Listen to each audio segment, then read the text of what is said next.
Hello all, మీలో ఎవరెవరికి ఈ బార్బిక్యూ నేషన్స్ క్యాజున్ పొటాటోస్ అంటే ఇష్టం? నాకైతే ఫేవరెట్ అండి. So let's prepare Cajun potatoes. ఇలా చిన్న చిన్న బేబీ పొటాటోస్ని తీసుకొని పీల్ ఆఫ్ చేయకుండా మంచిగా వాష్ చేసేసుకొని కుక్కర్లో వేసుకొని సాల్ట్ వేసేసుకొని 1 విజిల్ రానియాలి. ఆ తర్వాత చల్లారిన తర్వాత ఇలా ప్రెస్ చేసి పక్కన ఉంచుకుందాం. ఆ తర్వాత ఇక్కడ మనము ఒక స్లరీని ఫామ్ చేసుకుందాం. దీంట్లో వచ్చేసి equal amounts of maida and rice flour కానీ కార్న్ ఫ్లోర్ కానీ తీసుకొని ఆరిగానో, చిల్లీ ఫ్లేక్స్ అండ్ సాల్ట్ని యాడ్ చేసేసుకొని వాటర్ని యాడ్ చేసుకొని ఇలా స్లరీ లాగా ఫామ్ చేసుకోవాలి. ఆ తర్వాత మనం ఆల్రెడీ ప్రెస్ చేసి పెట్టుకున్న పొటాటోస్ని దీంట్లో బాగా డిప్ చేసి హాట్ ఆయిల్లో వేసుకొని చక్కగా ఫ్రై చేసుకోవాలి. ఇలా అన్నీ వేసేసి దీంట్లో మంచిగా బోత్ సైడ్స్ అన్నవి చక్కగా కాల్చుకోవాలి.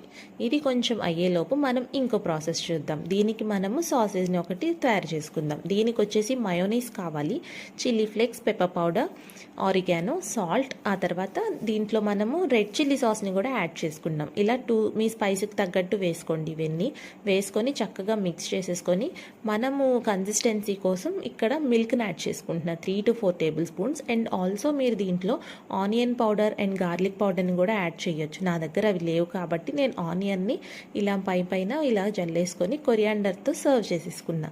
మీలో ఎవరైనా ఇదైనా ఎప్పుడైనా ట్రై చేశారా? చేయకపోతే ఒకసారి ట్రై చేయండి, మీకు కూడా చాలా నచ్చేస్తుంది. And thanks for watching. Please subscribe to my channel.